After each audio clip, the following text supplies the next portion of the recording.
नमस्ते। मानतनी जे हमनी के गांव में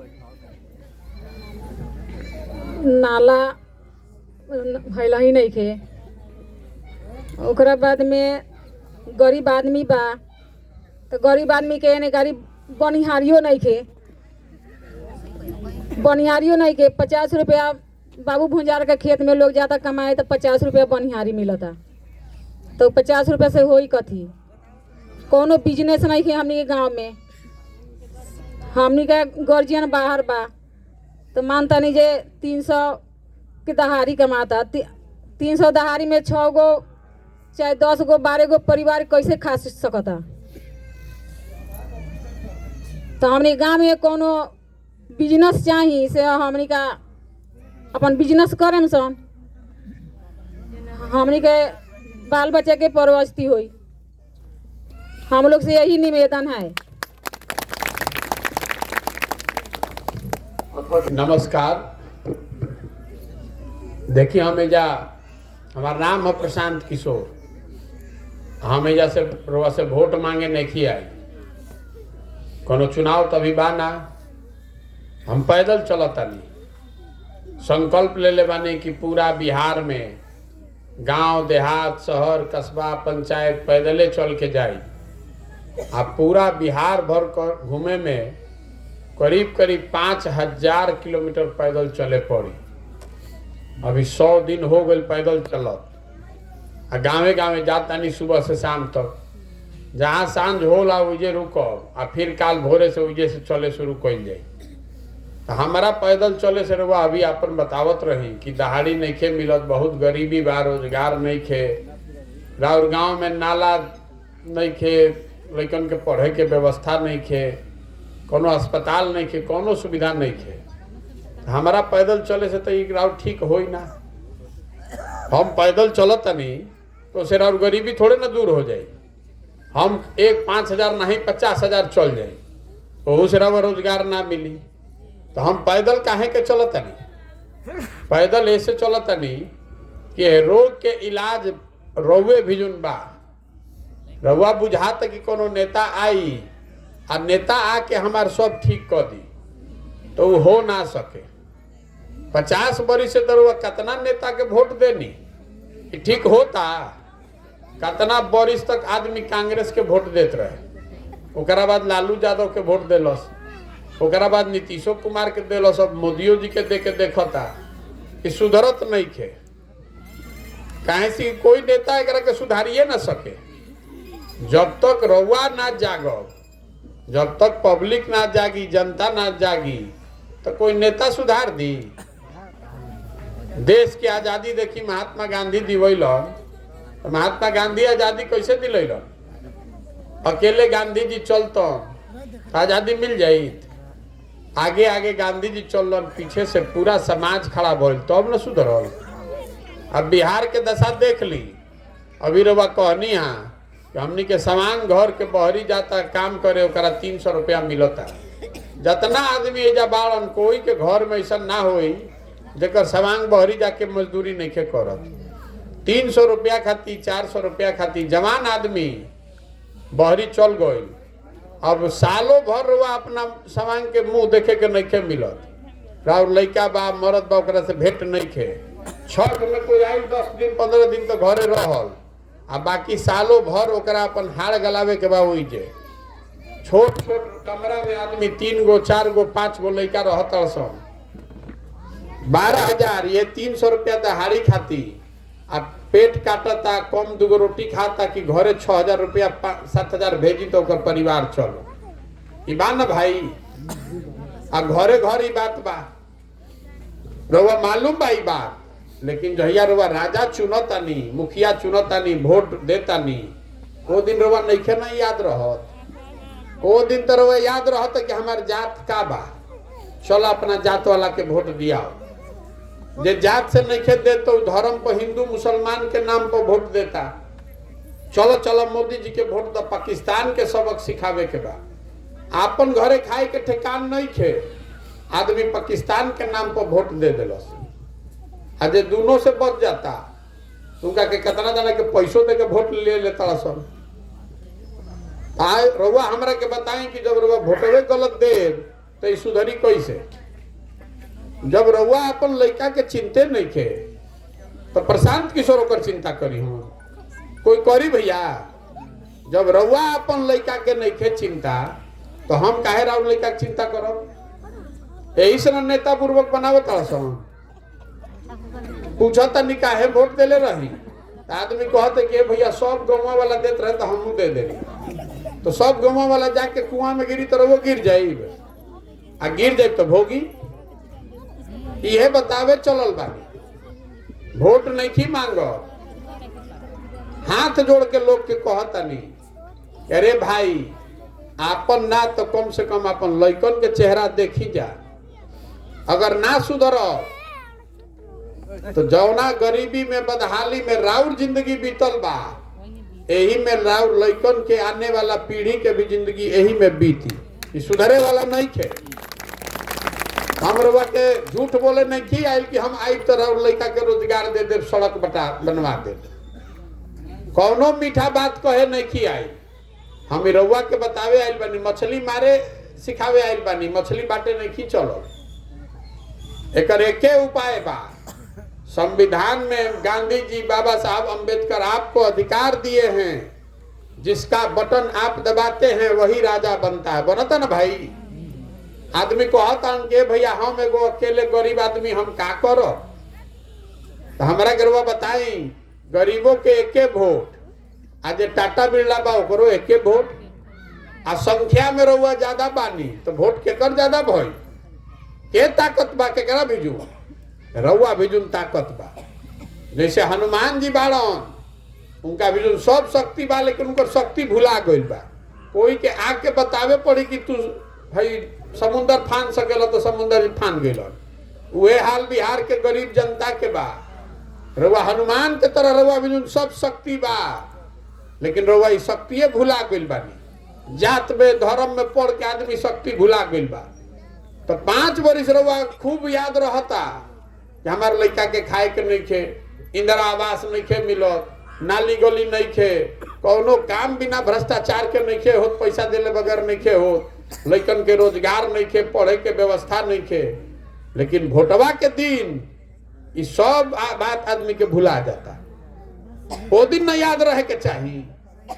रउआ कहता नहीं कि हमारे काम नहीं खे होत हमरा के रउआ ईमानदारी से बताई एजा सबे बैठल बा अपना लइकन के नाम पर बताई कि कभी पढ़े खातिर वोट देले बानी जीवन में दिए हैं कभी वोट कि हमारे लड़का के पढ़े के व्यवस्था होके के चाहिए। तो जब रउआ वोटवा देते नहीं कि पढ़े खातिर तो पढ़े के व्यवस्था कैसे हुई रे भाई? वोट तो देता नहीं जात पर वोट देता नहीं रउआ हिंदू मुसलमान पर तो देखता नहीं ना टीवी खोलता नहीं तो वो खाली ये भारत पाकिस्तान के बतियावत अड़सन। तो जैसन रउआ जौन फसल बो अब तो न काटब बोअब बबूल तो आम कहाँ से खाई यह बतावे चलल बानी। हाथ जोड़ता नहीं जाके घरे घरे अरे भाई जागो अगर अपन सवांग के बुला के एजे नौकरी रोजगार करावे चाहता तो जागो आ ना तो पूरा जीवन ऐसे ही मांगत मांगत भिखार के तरह बीती। आदमी के बुझात नहीं खे। रुआ बताई हमरा के एजा कोई गुजरात से आके मजदूरी करता कोई पंजाब से आके मजदूरी करता भाई ओइजो न गरीबी बा ओइजो रवा ऐसा गरीब आदमी होई हम तब वो गुजरात के पंजाब के आदमी आके एजा मजदूरी नहीं खे न करत काहे नहीं खे करत ऐसे नहीं खे करत कि वो राज्य में ओ जाके सरकार ऐसा व्यवस्था कर देले बा कि 10,000 15,000 रुपया खातिर आदमी के घर द्वार परिवार बाल बच्चा छोड़ के जाए नहीं खे पड़त। तो ये व्यवस्था गुजरात में बा पंजाब में बा तो बिहारों में होके के चाहिए न होके के चाहिए कि ना होके के चाहिए? तो रउआ बताई हमरा के नेताजी हम बताएंगे आपको। हम रुका आपको माइक तो हम पहले ही कहनी अभी जरा बोले के बाद बोल रहा हम कहते हैं आपसे क्वेश्चन है नौकरी करने जाएगा वो तो सुनिए ना हमारा बात। बोल ले भाई बोल ले बेटा हम कहते हैं जब किसान के घर में जब गेहूँ आ जाती है तो 500 रुपये कुंटल हो जाता है और जब वही जाता है सरकार घर में तो 28 रुपये कुंटल हो जाता है। जब किसान खेती कर लेती है तो उसको मिलता है आपको यूरिया नहीं मिलता है धान में छींटने के लिए गेहूं में डीएपी नहीं मिलता है। सुना क्या करेगा? सुन लेनी बैठी। अब सुनी इनकर बात कि कहता हूं किसान के समस्या, तो हम इनका के बताओ तनी, अभी बताओ तनी काहे इतना घबरा तनी, सुबह शाम तक यह कामे बा हमार। अभी एगो केंद्र सरकार में दिल्ली में एगो कानून आयल रहे किसान के बतियावत रहा, तो बिहार में किसान के सरकारी भाव बा धान के 2050 रुपया, और वह धान बेचता नहीं 1400-1500 में, यूरिया 277 के खरीदा तनी 800 में। लेकिन अभी जब सरकार वोट देवे के होता वो दिन यूरिया के दाम याद ना रही, वो दिन रवा कहियो कुशवाहा बन जाये, कहियो पंडित बन जाये, कोई दलित बन जाये, कोई हिंदू बन जाये, कोई मुसलमान बन जाये, तो यूरिया रवा ना दे तो हम दे काहे के कहतनी नाटक कैले बनी। अभी किसान के आंदोलन भइल समर्थन प्राइस खाती, समर्थन मूल्य खाती, रवा सुन ले कब दिल्ली के किसान 1.5 बरिस घेरले रहन, रवा गइल रहे कोई बिहार के किसान, पंजाब का किसान गया था, तो अब नौकरा भाव मिलता। इधर बिहार में आदमी सोचता कि बैठले दाल भात चोखा खाई या सब चीज हमारे मुंह में आ जाओ, कोई खड़ा नहीं खे भाई चाह काहे वोट दिया। अभी नीतीश कुमार आई रहा नहीं जा, काहे नहीं गए थे वहां धरना देने, गए थे खाली खड़ा होकर भाषण देवे के बाद जे बाई जब बिहार में खड़ा हो जाता लागत तो भाषण आवे, ए भैया किसान के हई नहीं खे, ए भैया स्कूल नहीं के चलत और स्कूल नहीं के चलत, तो वो बताई तो गांव से कोई गई स्कूल पर बैठल धरना पर कि हमारे जब तक स्कूल ना चली तब तक हमने के ना उठल जाई।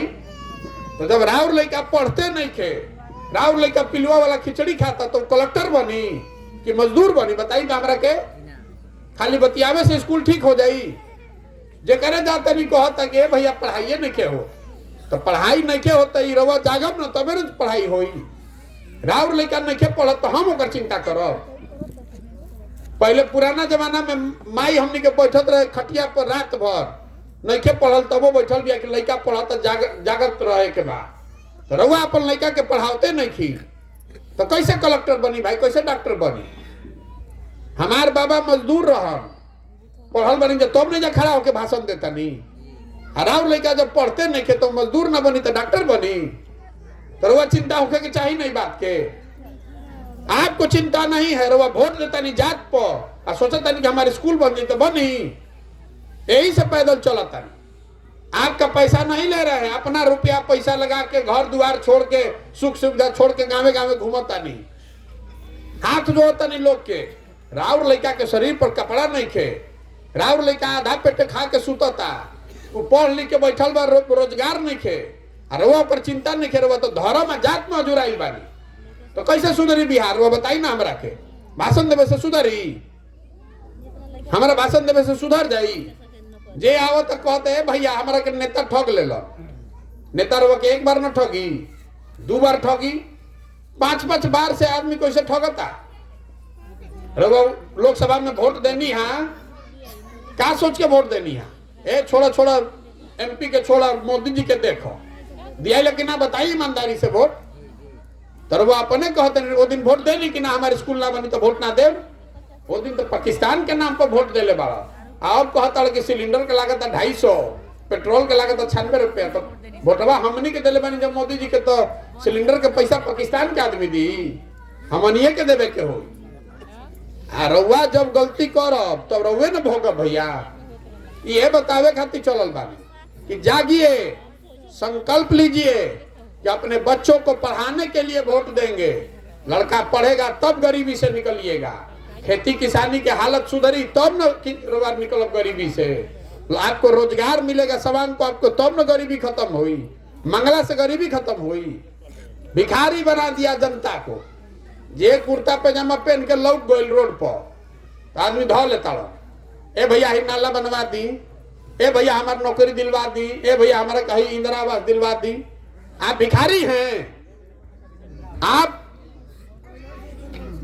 जो आपके पास वोट देके राजा बनाने का अधिकार है, तो जब वोट देता नहीं वो दिन दिमाग में काम नहीं करत, तो यही से 5 बरिस भिखारी बन के घूमता नहीं।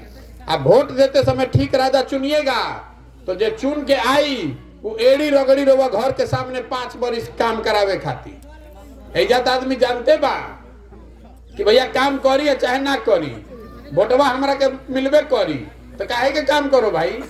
32 बरिस से रवा लालू नीतीश से निकलते नहीं की।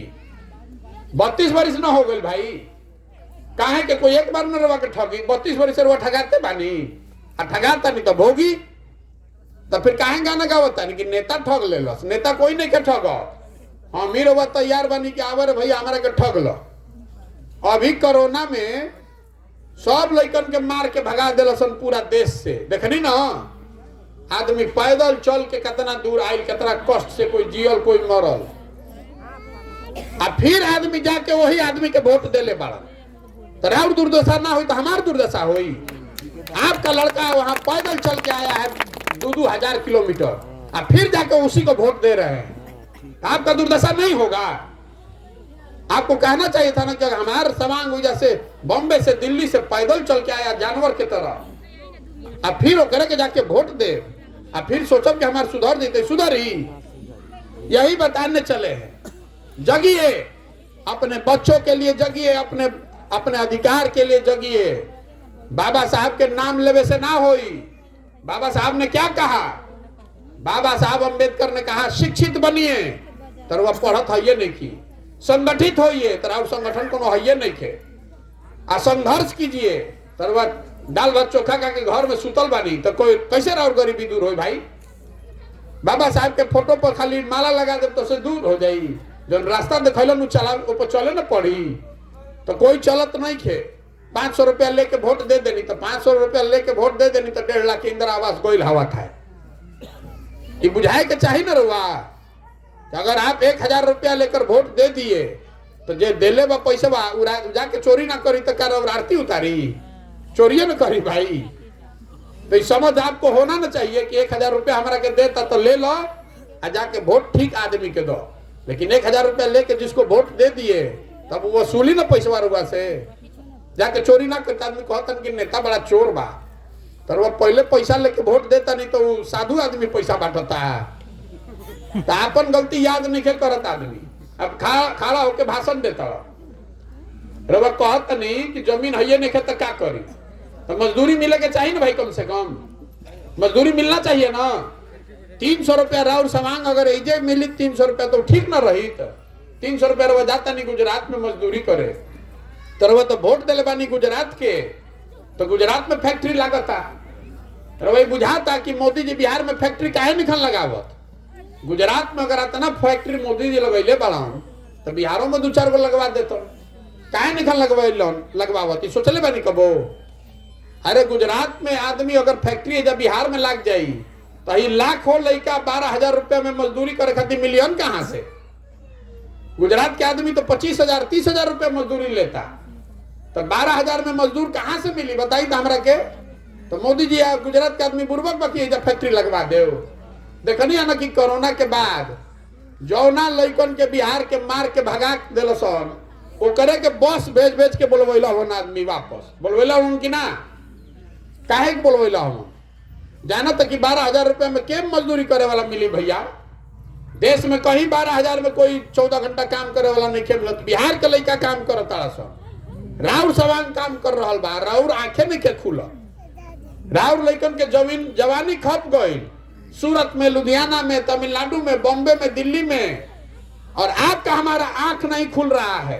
ये आदमी जाति या धर्म के नशा लेके बैठल मान अफीम के रवा नस में नेता नस घुसा दिया है, जात का नशा, धर्म का नशा, कि राउर आपन सवांग के आपन लड़कन के कष्ट नहीं खेलो को। यही से दुर्दशा बा, यही से पैदल चलता नहीं, हाथ जोड़ता नहीं। संकल्प लीजिए कि अपने बच्चों को पढ़ाइएगा, अपने लोगों को रोजगार यही दिलाइएगा, ऐसी व्यवस्था हो कि हमने के सवांग के ऐजे रोजगार मिले, वोट ओकरा के पड़ी ना तो ना वोट पड़ी, ओके चाहिए ना। ये बात